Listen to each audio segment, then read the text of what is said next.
Are you moving to Germany soon? That is super cool. A lot of internationals who are planning their move to Germany feel a little bit overwhelmed and are left thinking, okay, cool, but now what? Moving to Germany, well, moving to any country really, requires a lot of pre-planning, and it might feel like you're juggling 1,000 little balls in the air. But don't worry, we got you covered. In this video, we're going to talk about the 9 essential things you need to take care of before your move to Germany. And we will also reveal a super cool tool that we have created that includes these 9 steps with the extra 21 steps that you need to do once you land in Germany because some bureaucracy is needed. Hey, my name is Jen and I'm from Guatemala. And mine is Yvonne and I'm German. And together we're from simplegermany.com, where we create English content to empower internationals to settle into life in Germany more smoothly.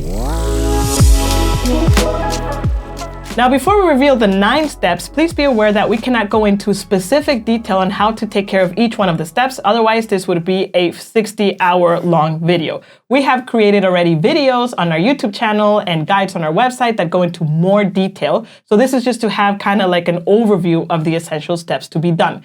Also, I would like to introduce our tool that I talked about at the beginning, which is our onboarding kit, where pretty much is where we're putting all of this information together in an organized way that will take you step by step into the next thing that you need to take care of for planning your move to Germany. If you're interested in that, you can check out the link in the description box below. So let's start with step number 1, and that is getting your visa for Germany. This highly depends on where you're from, or more specifically, which passport you hold. Because you can be, for example, from Brazil, but still have a German passport through inheritance. And then, for example, this is not necessary, or even if you have any EU passport for that matter. Now, getting a German visa highly depends on the reason why you're coming. Work, study, language course, research, or any other reason. Because this step is so highly individual, we have linked in our onboarding kit to the German government's website, which guides you through each different task or reason of moving, as well as our own resources that we have created for the past 4 years that guide you through the immigration process. Step number 2 is to get health insurance, and that is a mandatory step. If you're applying for a visa, you will need this actually to be able to fulfill your application. And if you are an EU citizen or you already hold the German passport, you will also need this. The reason why this is a must is because everyone living in Germany must have health insurance. It is mandatory. Step number 3 is having an apartment to live in. And here we have, let's say, 2 different aspects of it. If you need a visa, you also need a German address to provide for your application, actually. However, how are you supposed to know when you're actually moving if you don't even have your visa appointment yet? So to avoid this conundrum, a lot of internationals actually book an accommodation, for example, with a platform such as booking.com, which they can cancel for free. Use that for the visa application, cancel that or change that once they know when they're moving to Germany, and then book a proper apartment. Now, there is one super crucial aspect when booking your real accommodation that you're going to end up staying in Germany, and that is it needs to allow you to register your address. In German, this is called Anmeldung.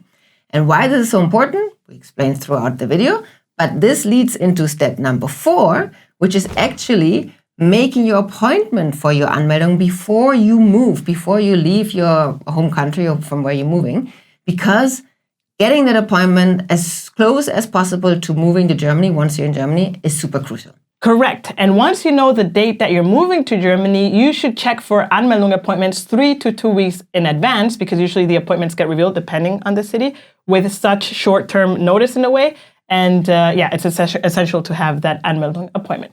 Now, this leads to step number 5, and is to fill out the Anmeldung form. And why do we suggest that you do that before you move to Germany? Well, first of all, you can fill out this form in peace and quiet at home, where you most likely will have a printer or access to one, because you will need to print that form here. And a lot of internationals are very confused on where to print and how to do this. So it's better to do this step at home in peace and quiet. So then when you have your appointment, which you booked in step number 4, then you can bring that form with you. If the information that we're providing in this video is helpful to you, then please also like the video. And if you'd like to stay up to date with our new content that helps you to move and settle into life in Germany more smoothly, also be sure to subscribe to our channel. Thank you.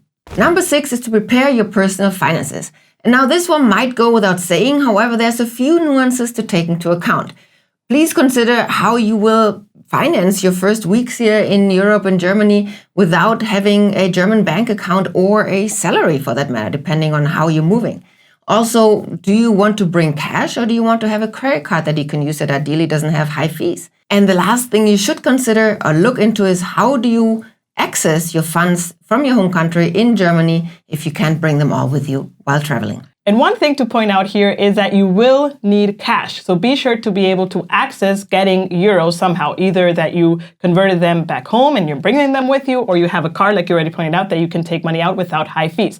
The reason for it is that a lot of small shops and restaurants still rely on cash, and no card is accepted for payments in some cases. Number 7 is to pre-plan the journey that you're going to take from where you land, the airport, to your accommodation. This could also be kind of like an obvious step, but a lot of people actually forget to do this, and then they land here and they're like, oh my God, how am I going to get home? So there's multiple ways to go about this, of course. You can use public transportation, which is highly reliable in Germany. You could also see how far away a taxi, Uber does exist, by the way. So you can also take an Uber, and you should also consider, are you bringing a lot of luggage? Do you have a lot of things to carry with you? Because maybe there a taxi might be better than just a train. Number 8 is to actually prepare not only your mind and yourself, but also your phone for your arrival to Germany. And that is to download crucial apps. For example, the app for the Deutsche Bahn or local public transportation, but also other apps such as a translator, whether that is Google or DeepL, your personal finances that you hopefully have figured out already, and also other apps such as Google Maps or WhatsApp, depending on maybe that's already your default what you use, or you are maybe a Waze and Signal user whatsoever. But Google Maps and WhatsApp are definitely a thing to have in Germany. And thing number 9 is to get an eSIM before you move to Germany. If you have one of the modern phones, I think it's already some years, but most modern phones can support an eSIM. And the super cool thing about this is that from home, you can already book a package, a data package. And once you land in Germany, you just turn that on and bam, you have internet. So once you're also at the airport or you land or arrive somewhere, you immediately have access to internet to check Google Maps, call an Uber, or do the things that you need to do immediately, which is super cool.